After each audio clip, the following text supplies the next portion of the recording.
Hey, good morning, everybody. Brian Zimmerman here, digital content editor for Jazziz magazine, here to welcome you to another edition of Jazziz Daily Brunch. Cheers to you, and thanks for joining me. Well, everyone, we made it to Friday. Ugh, thank goodness. We might not know what day of the week it is on any other day, but I at least am very aware that it is Friday. You know, we used to have a feature on our website called Fusion Friday, in which we'd share a fusion track for our song of the day. Well, we are about to up the ante on that big time today because we have brought in a fusion legend, and let's face it, a jazz legend in general, to the show today. It is none other than the great Peter Erskine. Yes, you know him from Weather Report. You know him from Steps Ahead. You worked as a drummer with Steely Dan, John Abercrombie, John Scofield. He has played on soundtracks galore, including the recent La La Land. His latest album is 3 Nights in LA, which was released on his own Fuzzy Music record label. And he's also a professor of music at Thornton School of Music at the University of Southern California. He's an amazing guy and a friend of the magazine. We are going to be talking to him in a minute. But first, I'd like to take a minute to thank one of this episode's sponsors. That would be the great Concord Jazz label. The big news for them is that they are releasing Ella 100 live at the Apollo. It is set for release April 24th. That is one day before Ella Fitzgerald's April 25th birthday. So the album celebrates the music and life of the First Lady of Song, Ella Fitzgerald. It was recorded live at the Apollo, the storied Harlem, New York venue, in front of a live audience. And it was produced by 8-time Grammy and Emmy Award recipient and former Ella Fitzgerald drummer, Greg Field. It features dynamic tributes and some great music by the likes of Ledisi, Liz Wright, Cassandra Wilson, Monica Mancini, and it is hosted by Grammy Award winner Patty Austin and the multi-Tony nominated actor David Allen Greer. As I mentioned, this thing will be out this will be out on April 24th, and Greg Field, the producer, is actually going to be joining us for a special edition of Jazz Brunch on April 27th. You can learn more at concord.com. Follow them at Facebook as well. I'd also like to take a minute to thank our marketing partner, Jazz Memes. So, as I mentioned before, we're all on the internet all the time these days, and memes are basically like internet currency. Well, the guys over at Jazz Memes are doing their part to bring some much needed humor to these trying times for jazz musicians. They've been helping us spread the word about Jazz's Daily Brunch, and so we thought we would share some of their memes with you. We'll do a meme of the day. So, Jeff, you could go ahead and pull up today's meme of the day. Let's go ahead and take a look. So here it is now. It says, New Year's 2020. It's like the roaring 20s all over again. We've got a global pandemic. Check. Stock market crash. Check. Government forces bars to close. Check. Jazz is popular. Fingers crossed. We shall see. And it is. I would argue that it is more popular now than it has been in past decades. So thanks to our friends at Jazz Memes. You can follow them along at jazzmemes.org. All right, I have done enough talking. We've got the great Peter Erskine on the line. What else do you want, folks? I mean, he's a great guy, like I mentioned, an incredible drummer, incredible teacher, and we are very, very excited to have him on the brunch. Ladies and gentlemen, please welcome Peter Erskine. Good morning. Hey, man. Hey, Brian. Thank you for that lovely introduction. It's the 20s again. Yeah, that was almost a spit out coffee. Exactly. Those Jazz Memes guys, yeah, they're hilarious. I like that you've brought your coffee to the Jazziz Brunch. Appreciate that. How does Peter Erskine take his coffee? You strike me as a coffee guy. You know what? Peter Erskine likes to be as ecologically responsible as the next person. But I got one of those Keurig machines, and it's like one of the great things I know of life. And everyone has their own favorite pod. If you're into this whole Keurig thing, please don't be upset with me. That and I am waiting for the biodegradable versions. But my coffee of choice, since you asked, is the Tully's Hawaiian blend. Hey man, shout out to Tully's. I've enjoyed their coffee when visiting Japan. There's a number of Tully's coffee shops, and I don't even know where Tully's came from originally. Is that another Seattle? Could be. Well, hey man, anything that gives you energy is the right stuff, because you've got it in spades, dude. Drinking it in my Starbucks cup. So all right, man. It's trying to be like you're out and about in your own home. And my first question, Peter, for people that visit us at Brunch is just to check in. How are you doing, man? How are you staying sane? How are you getting through these crazy times? Have you watched Tiger King? What are you binging? What's going on? Okay. Again, thank you for asking. No Tiger King. Okay. So of course, first priority, like with anyone, is just making sure that the family is okay. Absolutely. Our two kids are fine, and our daughter Maya is living in Hollywood, and our son Taichi is in another part of Hollywood. Both of them, particularly Taichi, have been casting a watchful eye over us, making sure that both my wife and I adhere to strict social distancing. Good on them. So our health is good. Thanks. Excellent. That's the most important thing. The next, folks, it works. And California is proof. You got to stay home. We got to get ahead of the curve. The next challenge was regarding teaching, and the relatively new president, President Folt at the University of Southern California, along with the provost and all the deans, were pretty much ahead of the curve in terms of transitioning classes to the online teleconference kind of platform. And faculty not only had to get used to the technical issues, but also the pedagogical issues. Right. And I fear that some of my colleagues maybe are feeling that they have to overcompensate for the fact that the students aren't in the same space. So they're over-assigning work. Yes. I have a 3-year-old, and I feel like her preschool teacher is already over-assigning us work. So this is what I can relate. So,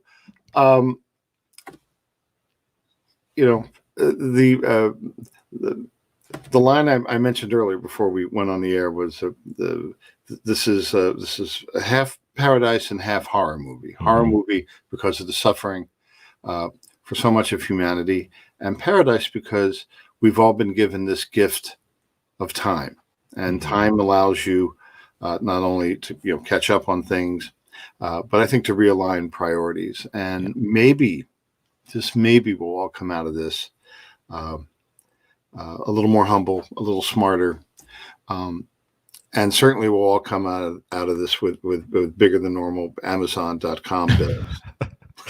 That is so true. Yes, there will be life on the other side of this thing. It will be different, but I don't necessarily think it will be worse. Just like you said, some priorities will change. The way we interact will change, and I think for the better. So, this was, and we were saying for touring musicians especially, there's kind of a silver lining in that they get to be home with their families, and it's rare.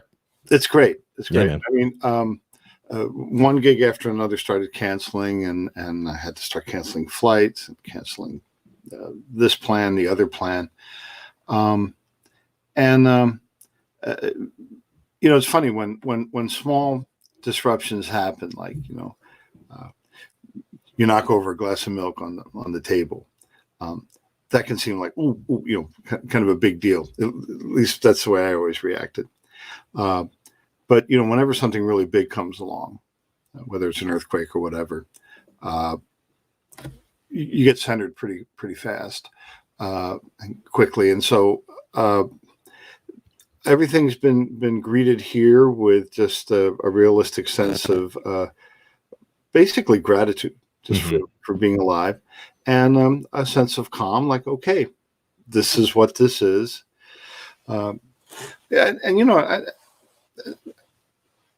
challenges are opportunities for solutions. So, Yep. and that's not just a drummer mindset. I think, and not just an American can-do thing. I think it's one of the better qualities of humankind. Yeah. So here we are.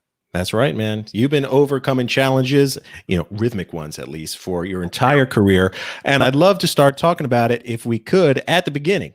A lot of people know you immediately from your work in Weather Report, Steps Ahead, but your big break was with Stan Kenton Group in the 70s. You joined that band in 70.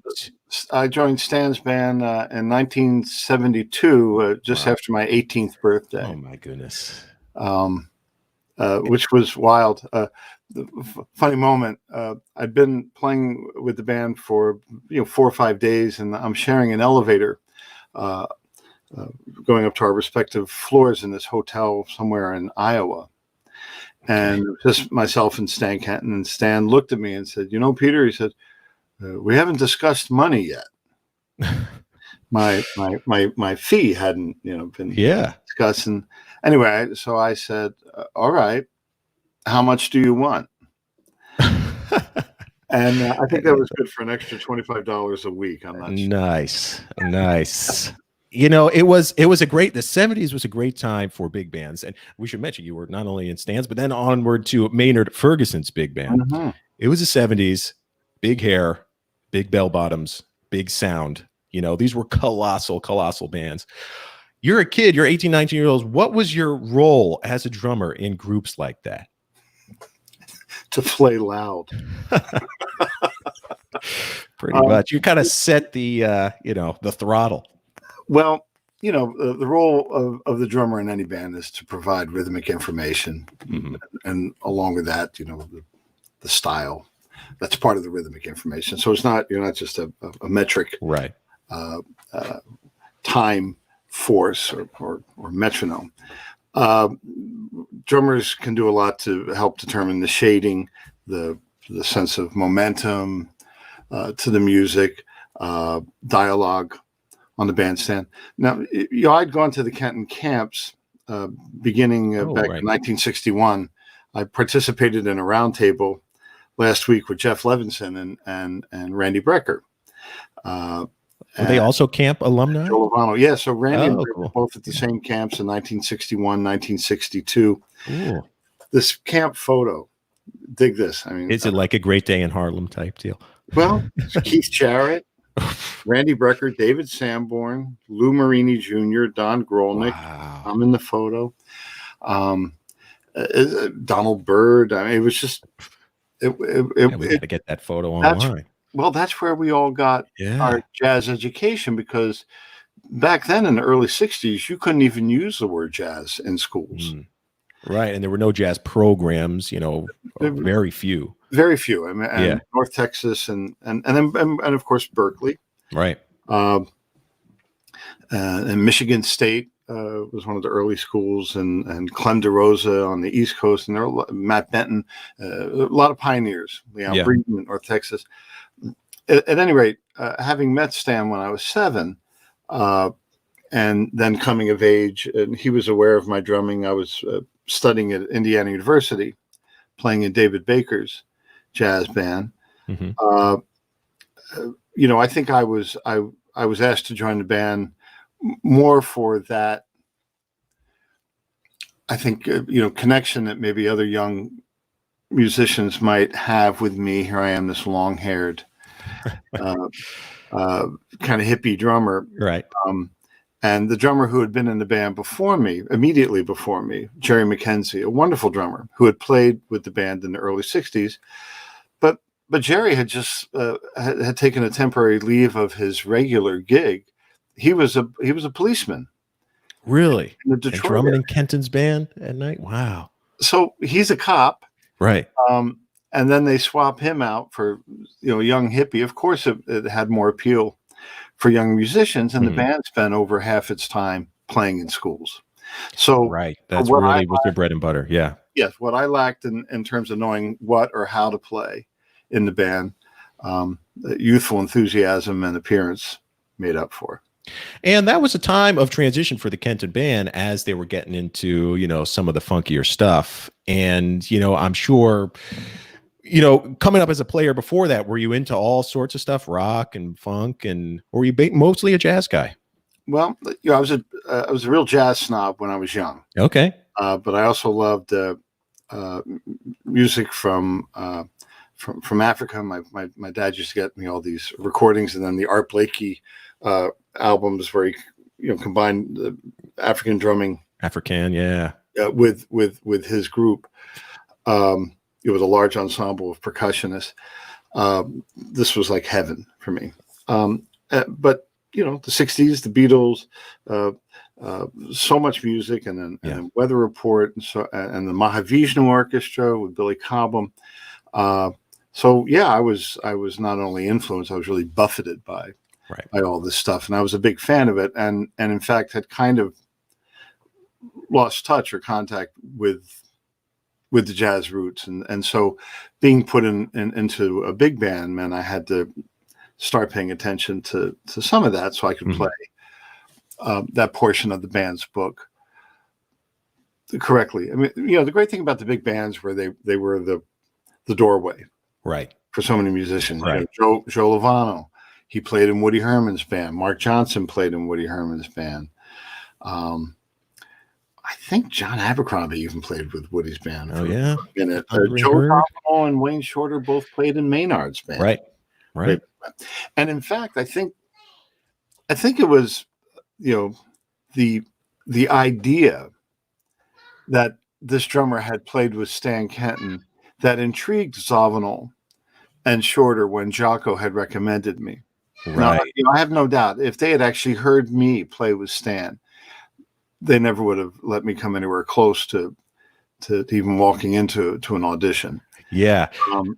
Let's connect those dots a little bit. They imagine. Sorry to overtalk. No. They were imagining like the Kenton band of the '50s. Right. So people, they think what they want to think. I'm sorry.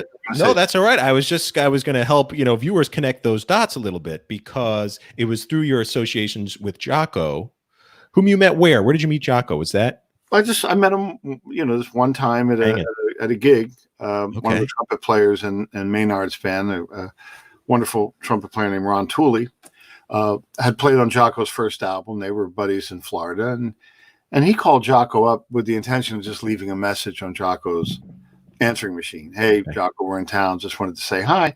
Jocko answered the phone. He was home.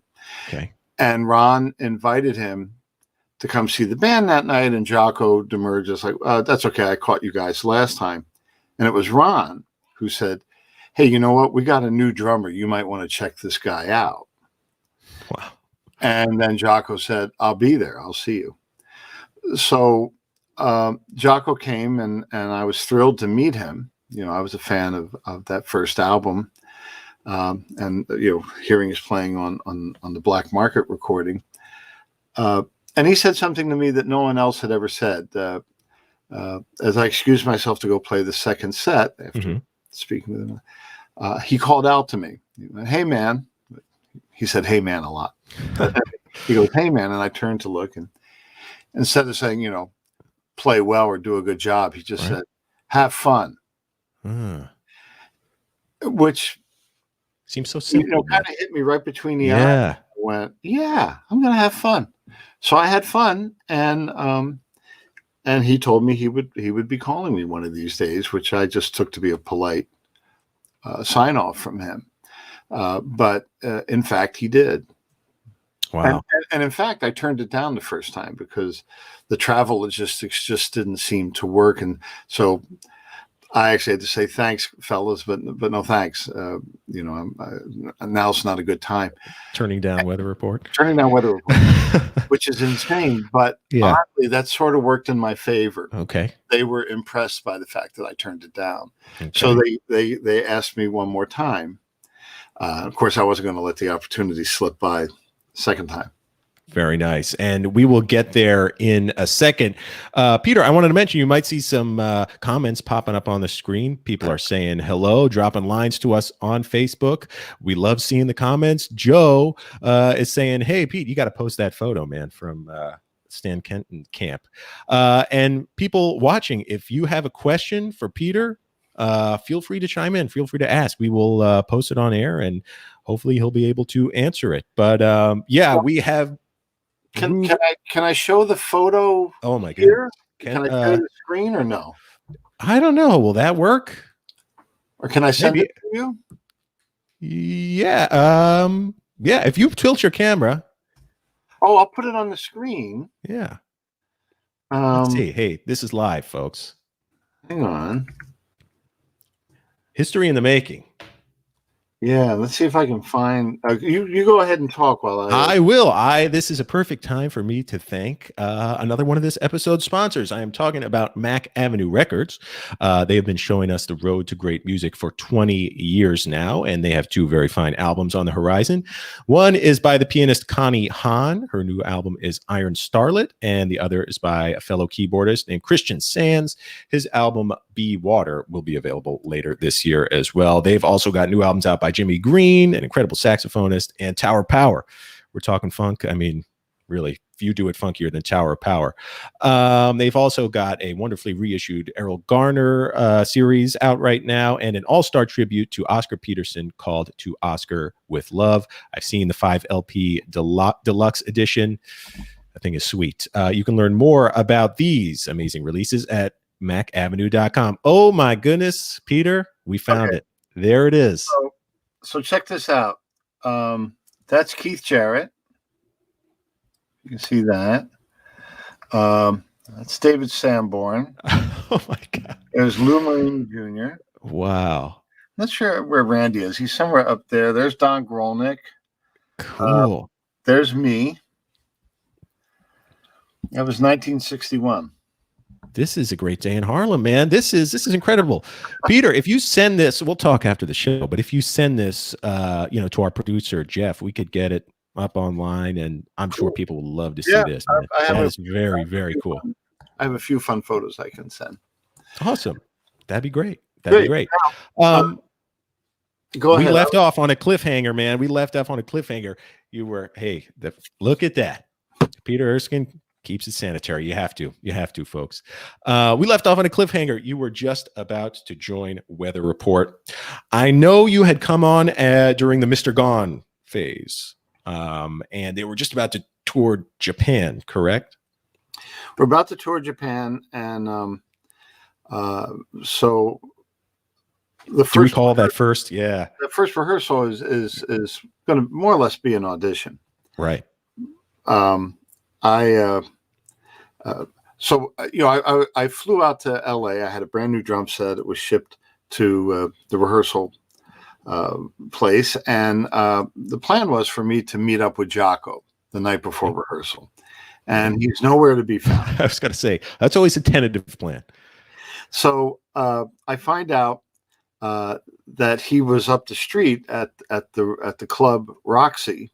Okay. Where CBS Records was presenting Billy Cobham and his band a new album release, and so the story I heard were a lot of the CBS artists, kind of the guest of honor. They're at these tables, long tables in front of the stage, where there are large bowls of like fruit and grapes and raisins and nuts and all this kind of stuff. So it turns out, and Stanley Clarke confirmed that this was true. During one of Billy's solos, he's playing like this. Jocko and Stanley were taking grapes out of the grapes and little cashews, and they were throwing them up at the stage, trying to hit Billy's sticks in midair. Oh God! So you're like, I see what I'm in for now. They're pelting Billy Cobham with fruit and nuts. Too funny, man. Anyway, because I'd been a big band drummer, I was always a big band drummer, and I get to rehearsal early, set up the drums, meet all the guys in the crew. They're a really nice bunch of people, and the stage manager or somebody came up to me and said, the guys are going to be a couple hours late. Okay. fiddling with the drum set and practicing a little bit. And then a guy comes up, hey, I'm really sorry, they're going to be a couple more hours late. So now the 1 p.m. rehearsal is becoming like a 7:30 p.m. rehearsal. Yikes. So I'm pretty bored by the time they show up. Yeah. And they walk in, all three of them together. They must have met out in the parking lot. Wayne is very friendly. Zavanel has a dried marijuana road stuck to his bottom lip, and he just comes up and he's sizing me, looking me up and down, and kind of very glumly shakes my hand. Okay. He's not sure he likes what he sees. I look for Jocko. He's at the doorway. He just kind of smiles, waves, and darts out again. So, the reason I mentioned the whole big band thing is normally I would have waited to, okay, what do you guys want to play? And all right, let's play that one. But by this point, because I was just kind of bored and probably a little bit bugged, having to sit around. Yeah. I didn't wait for them to ask me to play. Zavanel's noodling at his keyboards, and I just went up and threw down the gauntlet. I started playing. Wow. Which was uncharacteristic. But you must have just been on adrenaline and fed up and let's get this show on the road. So Joe looked surprised, and he started playing, and then Wayne comes up on stage. Then the next thing I know, Jocko comes back. He's got a 6-pack of Heineken beer. Okay. He looks up, he smiles, he puts the beer in a refrigerator. That's part of the rehearsal stage, the room. He jumps up on the stage. It's only like 2-3 feet height stage. And almost like it was planned, he turned to his left and a bass comes flying through the air, and he grabs it with one hand, throws the strap around, and he starts playing. Now we're kind of doing an impromptu medley of a bunch of Weather Report tunes and just kind of jamming. And I remember I look out at one point and I see Tom Scott. I recognize him. Jocko had invited him. And I took it as a good sign because Tom's jaw was on the floor. Well, his mouth was open. Okay. So, and he seemed to be like, it felt pretty good. So nice. Finally, Zavanel starts playing this part of this tune, Gibraltar. Sure.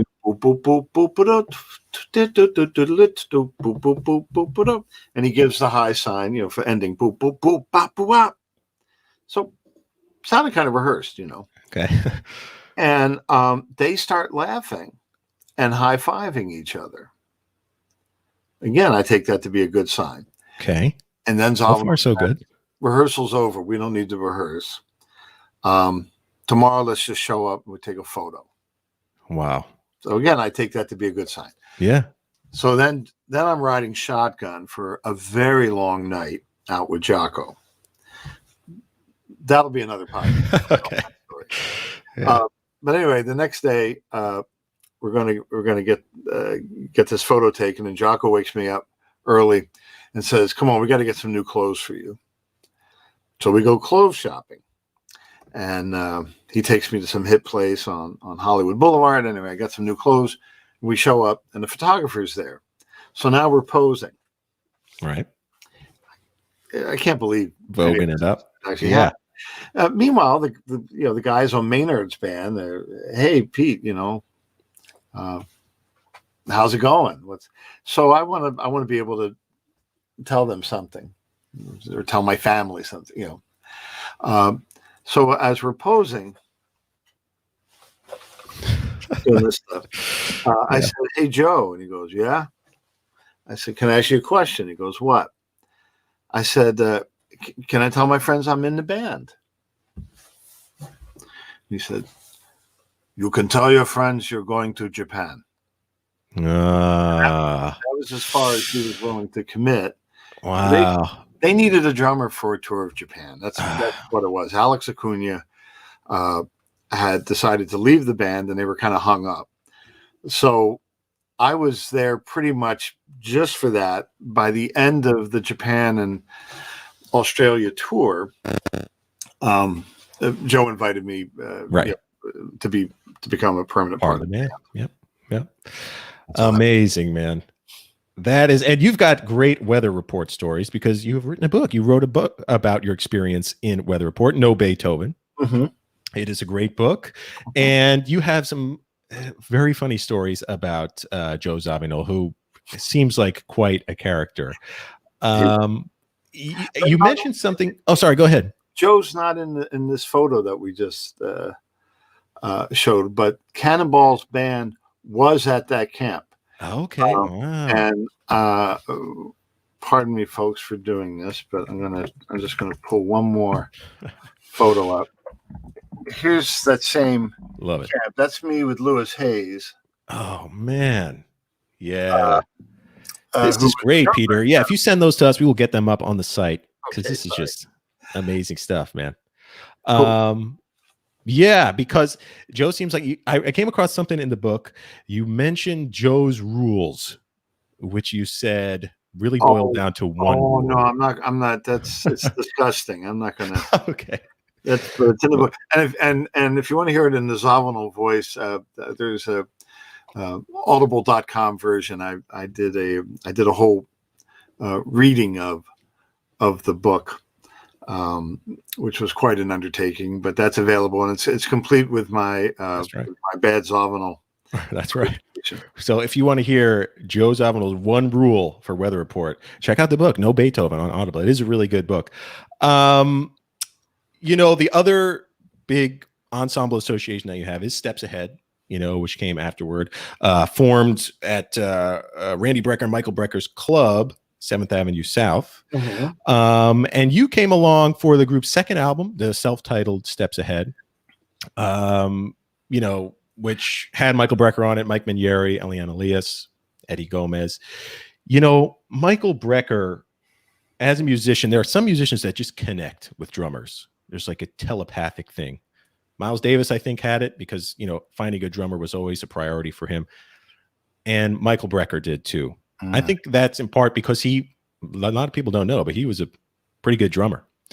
He was an excellent drummer. Yeah. And I learned a lot. Of course, I learned a lot getting to know him, getting to make music with him as a tenor player. But when he would sit down at the drums, he showed me. I could show you one thing. Let's do it, man. Let's do it. Find this to be. This is going to be a treat. Peter Erskine on the drum set from his home studio. Now, just in terms of the drums, I play Tama drums, and there's my kit. Shout out to Tama. That's a beautiful kit. Yes, it is. But I was very lucky to come across. This is a 1965 Rogers drum set that had never been played. It sat in the basement of a music store for years. Wow. And I saw it online at reverb.com, and I got hold of it. And so it's just my connection with history. I always wanted a Rogers kit when I was a kid. Very cool. Now I have one. So Brecker showed me a few things. Number one, Billy Hart used to also tell me this, that you didn't have to play the hi-hat always on 2 and 4. When I was growing up, it was Jay Corey who played tenor in Buddy Rich's band. Jay said, "Man, you got to keep that hi-hat going on 2 and 4." And right, that was scripture. And the whole summer between my freshman and sophomore years in high school, Jay and I hung out, and every day he would tell me that. So I really.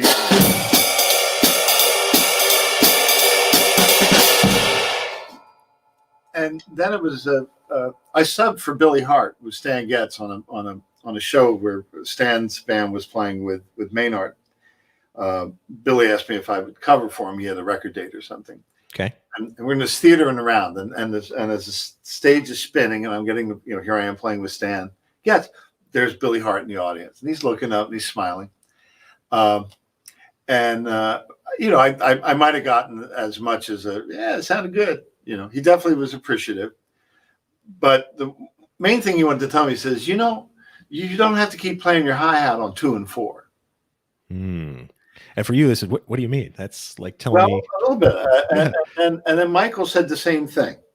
So, it became part of the, for lack of a better term, the sort of just the triplet world of rhythmic interplay that you could get into. The other thing, real quickly, that Michael showed me, speaking of triplets,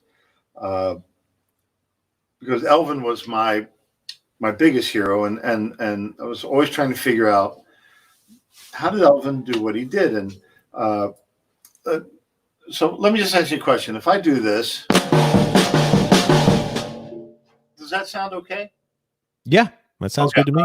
I'm not overloading the. No, cool. Sound great, Peter. So, it's right hand, left hand, bass drum.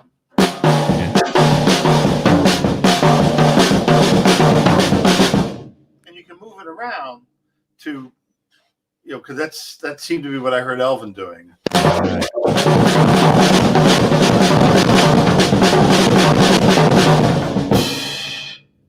And I would move the hands around to try to approximate what I thought I was hearing.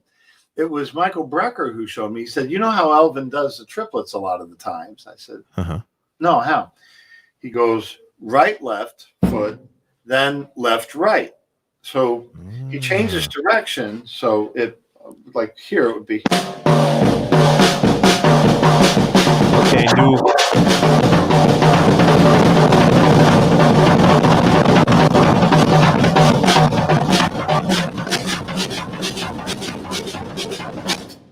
Which,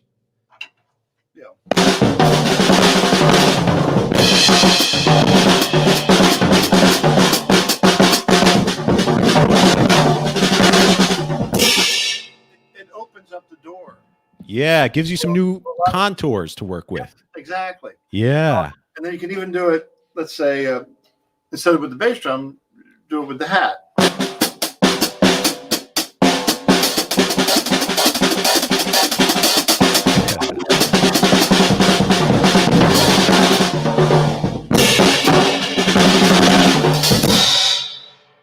Yeah, man. Stuff like that. Peter, I'm hoping you could stay behind you wanted to ask me about one of my favorite beats in jazz, which was from that Steps Ahead album, Pools.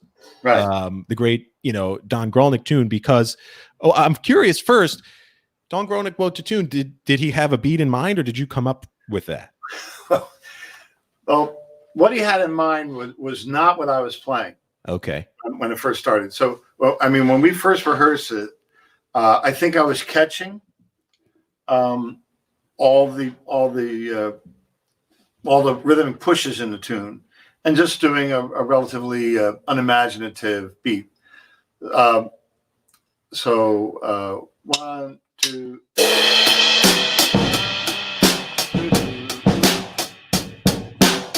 Okay.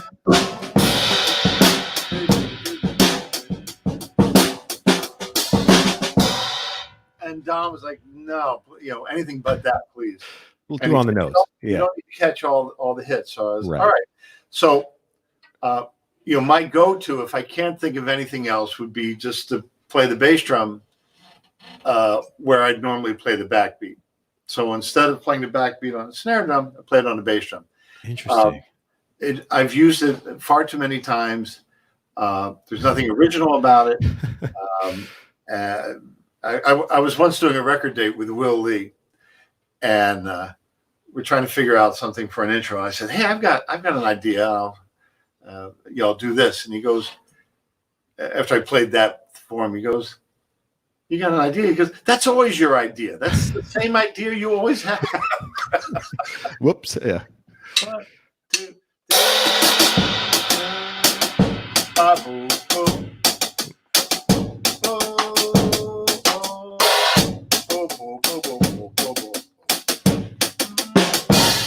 I just got the one hit.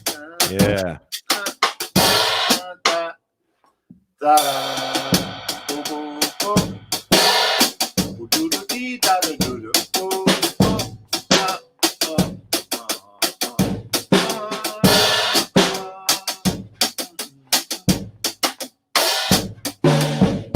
So secret.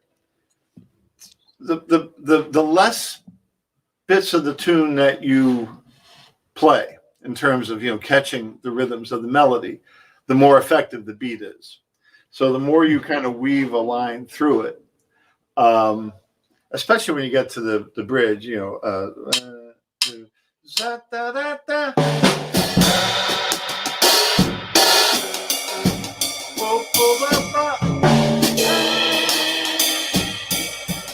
Yeah. So on and so forth. The one other idea, this one felt a little bit original.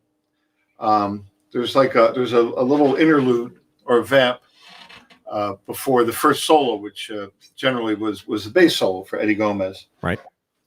And it's this kind of Charleston rhythm, 3, 4.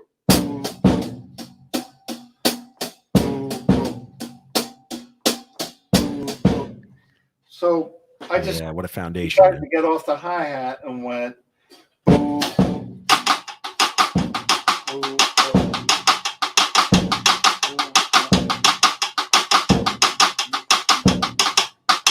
And that's kind of a staggered thing. So the right hand is going. Right. No, I'm sorry. Yeah, it sounds like you got an auxiliary percussionist up there too. Yeah, sounds like two guys. And then the left hand is going.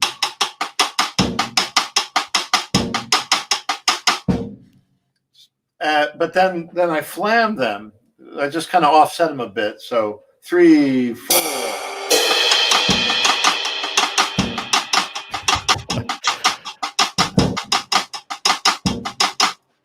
I mean, you could read the phone book over that, and it would groove. That's the step speed. That's the step speed. Bravo, man. Oh man, the original name of the band was Steps. That's right, and then it became our band. I believe they were in North Carolina, and they come up out of nowhere, and they had gotten a copyright to their use of the name Steps, like just mere days before we were getting around to it. So we're blindsided with a cease and desist. Whoa! And they just basically wanted us to pay them a whole bunch of money for the use of the name, and we just didn't have the money. Right. So somebody came up with the name Steps Ahead. I like it better. To be perfectly honest, it took a long time for me to get used to that. I like it better, man. Peter, you literally wrote the book on drum fills. You have a book on the essential drum fills. The book I swore I would never write. Did you really? Yeah. Please forgive me. Yeah, I said I'm never going to write a book about drum fills ever. Don't anyone ever ask me. And somebody twisted your arm. Publishing said, "Would you write a yeah. drum fills?" Okay. Or is there an art to a great drum fill? What makes a great drum fill? And is the Phil Collins In the Air Tonight overrated, underrated? Perfectly rated. Okay, no, yeah, it's great. A drum fill, just like any other bit of musical information, should take the song from where it's been to where it's going. It's not the time to show off. Well, unless you want to. If you feel that takes the song to where it's supposed to go, something I say to all my students, I say we can make this very, very quick and painless. If you want to understand really how to do this, as far as I'm concerned, it's just playing what you want to hear. Yeah, right. I can't. If a student plays a solo for me, for example, or a fill, and let's treat a fill like a little solo. Mm-hmm. It's their solo. In a lot of ways, I don't feel that I can say, well, that's not good or that's good. Mm-hmm. It's a very personal statement. You can look at that statement alongside a student and maybe provide does this accomplish what we wanted to, or does it accomplish what the music needs? I mean, ultimately, if you play for the song, right. And this is where a lot of pop and rock drummers outsmarted a lot of the jazz players, I think, because they so many of them understood it's all about the song. Mm-hmm. And once you get that, then everything becomes, I think, just that much more truthful. Yeah. So when somebody plays a solo, let's say, I mean, Phil can be that too. I think of it less in drumming terms nowadays. Not just say, is that the story that you want to tell? Is that the story that the song is telling? That's good advice. When you say show off, if that's what I don't think that fits into the narrative. Right. Right. It's good advice for all creative people is, you've got to play what you want to hear, write what you want to read. It's. I remember a story about the legendary actor John Barrymore. Mm-hmm. Was it John or was it Lionel Barrymore? I think it was John Barrymore. Anyway, okay. He was shooting a scene. This is many years ago with a kind of a well-known child actor, and the child actor was doing the bit that had gotten him or her. I think it was a him. Always gotten him the pat on the head. Okay, really, really cute little bit. Right, and he was, he's hamming it up basically. Right. And Barrymore's trying to do the scene, and he caused quite a ruckus because he just said, I can't work with this because this is not part of the narrative. It's not part of the story.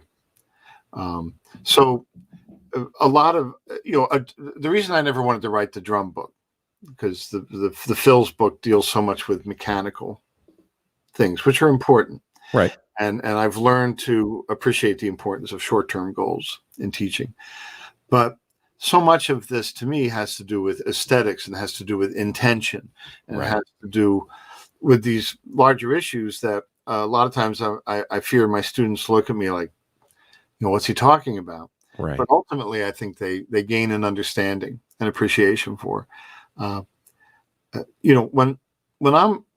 I'm done playing let's say a set or a recording project with some other musicians, if one of them came up and said, "Boy, that Phil you played with that fast bass drum," I would be really disappointed.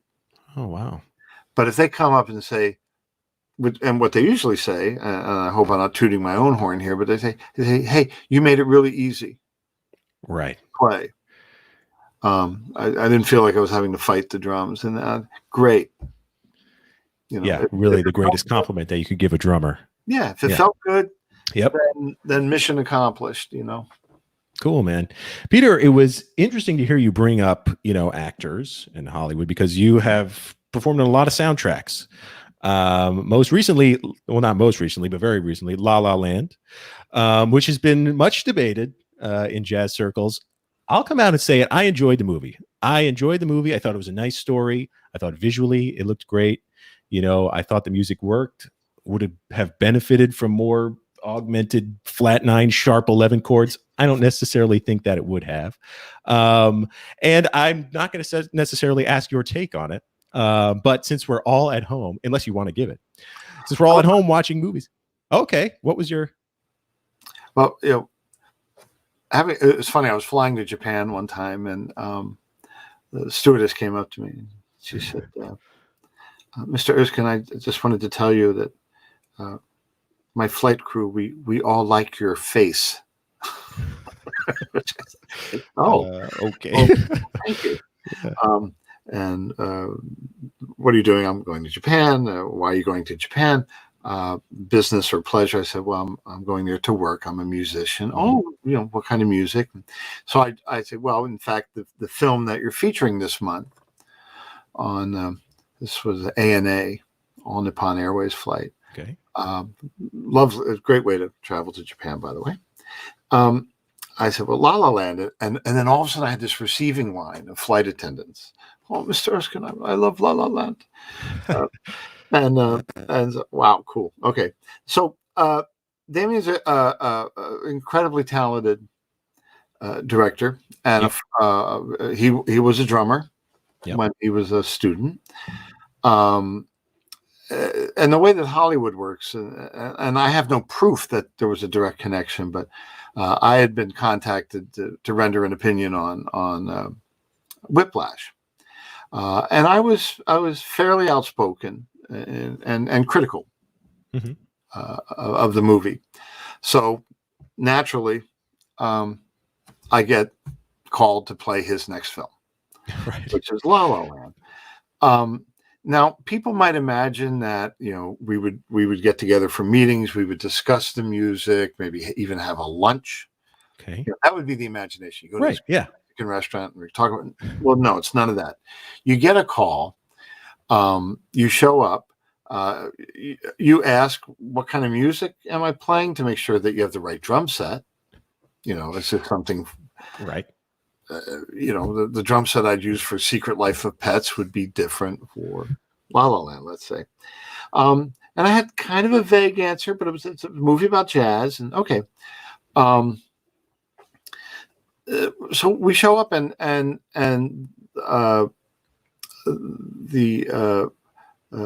Justin, the composer, who's written some great film scores, by his own admission, he's not a jazz musician. He doesn't understand jazz harmony. Right. It's just not part of his training, not part of his vocabulary or the language that he speaks. So basically, a lot of the tunes that we were given were jazz versions of themes that appear in throughout the film, like the more orchestral ballet dance pieces or whatever. The motifs that he had designed for the various characters. So we're sort of scratching our heads. How do we make this kind of sound like a jazz tune? And meanwhile, Damien was he's at the studio, but he's in the courtyard. He's doing one Skype interview after another because Whiplash is all of a sudden the buzz is that it's going to win an Academy Award. Right. So he's not available to provide input, and the gentleman who was producing the music had produced a film called Moulin Rouge. He had produced the music for that film. Okay. And I believe in that area of musical production, he shines. But he's not a jazz. He's not a jazz composer, right? And he didn't understand the dynamics. And after every take, I remember he was wearing these big like Doc Marten boots. Okay. And he would say, "I want this to be more violent." And every time he said violent, he'd stomp his foot. Oh, yikes. It needs to be more violent and stomp his foot, which was jarring. Yeah. And I finally said, "Look, okay, we get the violent bit. Can you cool it with the foot stomping? It's getting me nervous here again." Yeah. And it's the last thing in the world you need to tell studio musicians, all of who, a good half of the band, everyone can play jazz, but they don't make their living playing jazz. I'll put it that way. So we were working without too much clear direction. We weren't really sure how to. And in fact, they told me the drummer is a young drummer. He's really trying to make his mark. And so I was playing kind of busy. Okay. Like sort of, is this how, and then when I see the film, it's a 60-year-old guy, in the club. And he would never, so it completely mismatch. Yeah. And so there was a lot of missed opportunity there. If we'd had a chance to kind of really discuss and put the music together in a fashion that was more realistic, right? I think the jazzers would appreciate a little more. They would have liked it. And I don't mean to sound critical or to denigrate the performances of anyone Right, because as a film, I think it stands up. You know, players in Hollywood. Yeah. But as a jazz band, no, we weren't functioning too well on that level for any number of reasons. Material being part of the issue, and then just being overly directed, and all this happening in a very short span of time. Right. We show up and boom, do this cue, now the next cue. And I remember the final thing I did, I was called in for one additional day. And this is the sequence where all the cars are stopped on the overpass. Okay, right. Getting out and dancing. Yeah. Amazing dance sequence. Yeah. So it starts with this, and the first part had already been recorded by a terrific drummer named Gary Novak. Okay. And then it switches from kind of the pop Latin-y thing to this double time jazz beat. So Gary had recorded that bit in the morning. They move his drums and they set up my drums. And so I'm sitting there, and I've got the click track in my headphones. So I'm wearing headphones. Here, just to make it look real. Got a visual here. I got a visual. So I got the headphones on, and I got the click. And right. And this it finally stops clicking, and it says drum fill, and and for it's like 3-4 minutes of this. Okay. I play it. And they go, that was great. Good. We want a bigger fill. Oh, boy. Right back at the fills. Okay. So, this. I drilled into your brain. Play the whole thing. Hey, that was another great take. Good. We'd like a bigger fill. They're waiting for Phil Collins in the air tonight. Talking about Phil. So I finally said, look, hey, fellas, if you don't like the fill, just stop me. Don't make me play the whole freaking thing. Yeah. All right? I don't need to practice playing this whole tune. If you like what I'm doing, but you don't like the fill, just stop, please. Right. So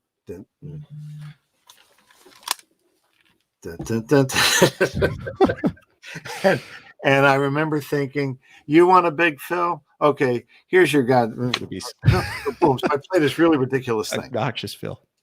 Yeah, the anger fill. And fast forward. And so months later, we're watching the Golden Globes, the awards show. And the winner is La La Land. And boom, what do they play? They play the angry Phil. And I turned to my wife, I said, oh my God, geez, And I said, was that okay? She goes, yeah, it sounded fine. And the winner is too funny. La La Land. Again, they play that thing. Well, it's certainly this the anger Phil lives on in infamy. Completely pissed off. So yeah, it was certainly not. You know what film I was watching? I was going to say, could you recommend some great jazz films? I was going to ask if you had any recommendations. Oh, for films? Yes, I do. Jazz film. But I was watching the Fosse Verdon. Okay, right. Film, and there's one scene where they're recreating a scene from the film Lenny that Bob Fosse directed. Okay. Dustin Hoffman had started, but they're not using actual footage of the film. They recreate it.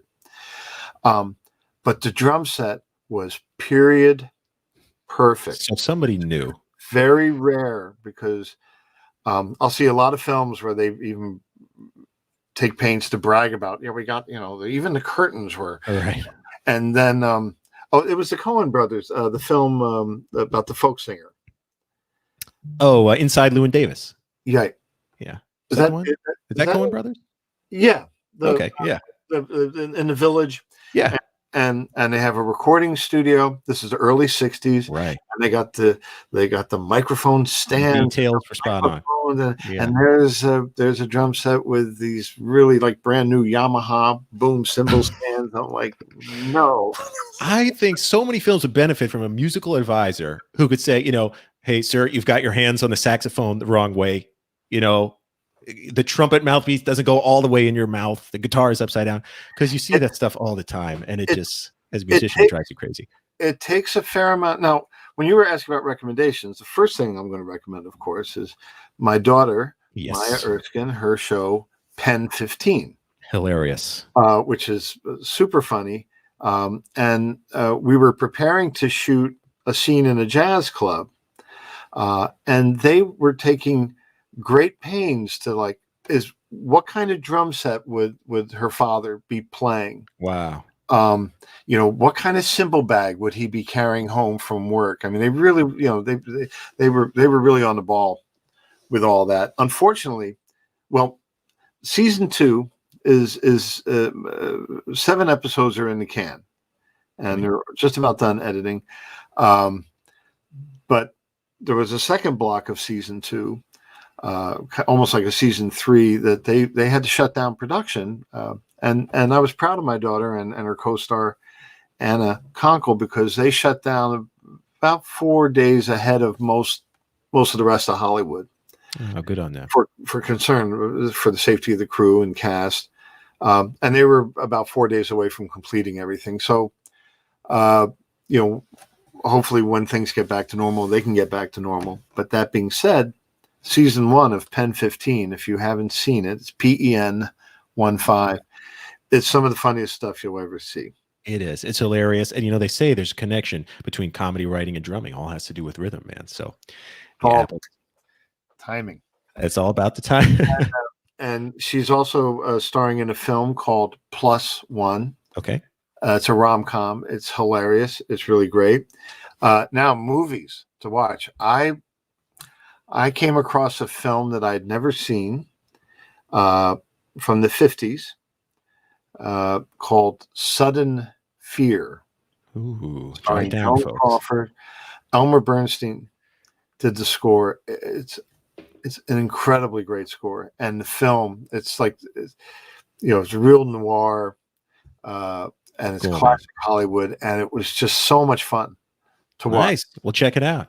Erskine on movies. I love it. That's my one film recommendation. Now, if you need a book recommendation, let's see it. I'm gonna plug this. Hey, now it's plug time. This is my most recent book. I co-wrote it with Dave Black of Alfred Music fame, and I contacted 250 musicians, players, composers, vocalists, booking agents, even some jazz photographers, and asked all of them the same set of questions: orchestral musicians, conductors, and we got 164 responses. Wow, pretty good. Yeah, rate of return there, and this is interesting. So the questions were: what's the best advice you've ever received? Okay. What's the best advice you've ever given? What's the one thing you'd have done differently in your studies or career? Do you have any travel advice? Which is a moot point right now, but it won't be. Your best sight reading advice. Okay. Any business advice for a musician, and any advice relating to people skills. We also expanded it to include questions and advice about auditions. Nice. Both auditions to get into school, to get into an ensemble once you're at school, and professional auditions to get a job with an orchestra. Right on. That is certainly a valuable read. Yeah, it's fun. The layout of the book is entertaining. You can stop anywhere. But just it's just some of the best advice, and I'm really grateful that Alfred. That was a lot more fun than the Phil's book. I'll put it. Gotcha. And you've got a new album out right now, which you've got the CD in your hands. 3 Nights in LA. It's a, as you can see, it's a 3 CD set. So it's this fabulous collection of music with Alan Pasqua, Darkles, and George Garzone. It's just the best playing I've ever done, with the possible exception of this guy. Hey, the Dr. And this is the fusion electric side. Yep. This is the Dr. band. And this one, you know, folks, it came out on vinyl. It's that heavy, you know, 180 gram super duper pressing. Good stuff. Good stuff. And I was told there was a big market for vinyl. I've got a closet filled with these things. So well, now's the time to buy them. Buy that physical CD, the physical vinyl. Buy the merch. Peter, you know what? I'm sorry to interrupt. I'm talking. Yeah. I'm just having fun, but I got a turntable. Yeah, man. And last night I was listening to some records I hadn't listened to in years, and man, it's great. There's nothing like it. It's made the texture of the thing. It was perfect timing. I got it just before the quarantine, and so catching up on lots of things, including listening to music. I apologize for talking so much. Oh, no need to apologize, man. We could talk all day, and perhaps we will on another podcast.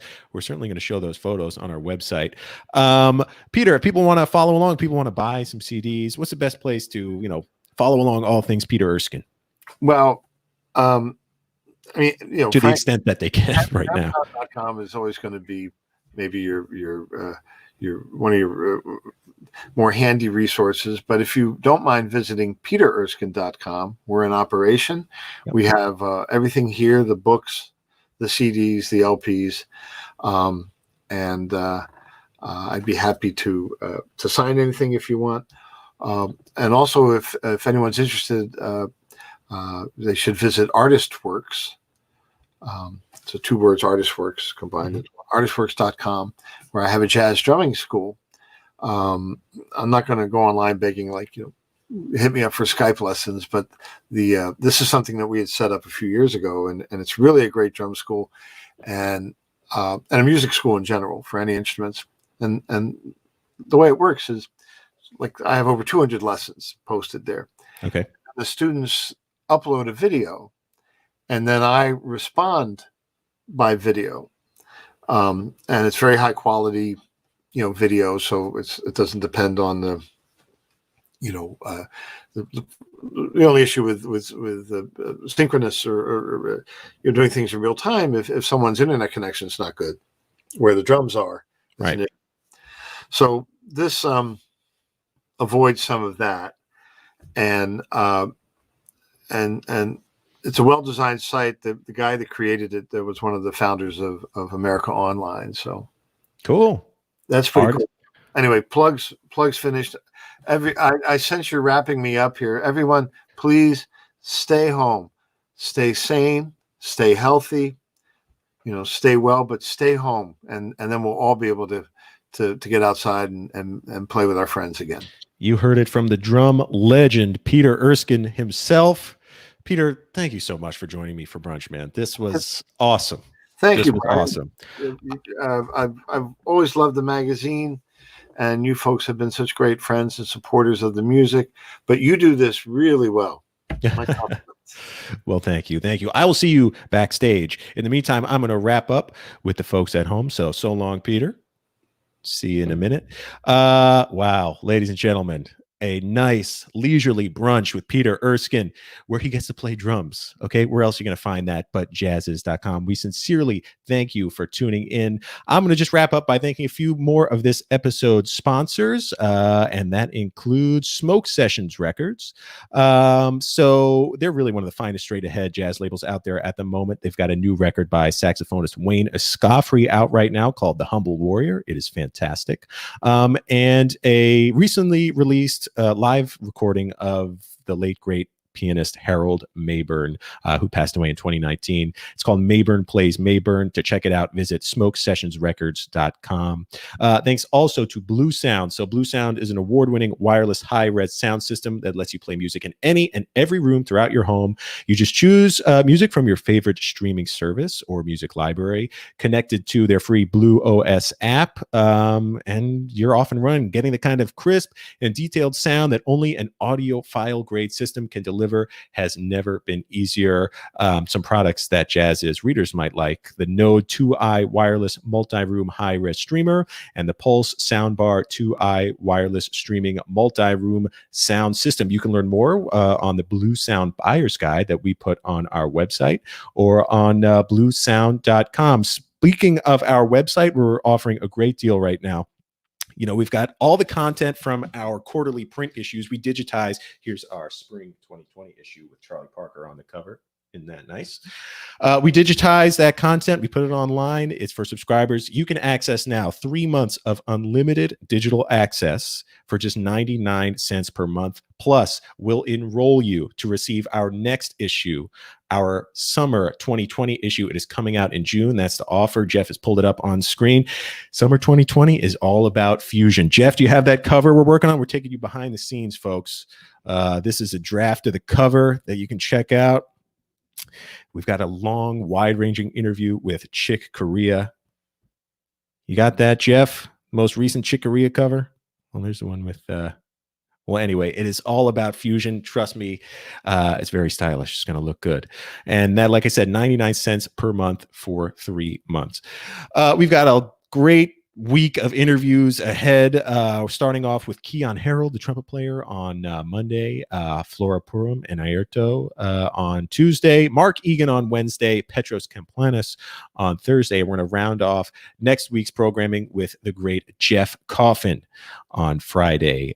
In the meantime, check us out on jazziz.com. To any first responders, healthcare professionals, grocery store workers, essential workers out there doing your thing to keep us safe. Thank you, thank you, thank you from the bottom of our hearts. We sincerely appreciate it. On that note, have a great weekend, everyone. We'll see you next week for brunch.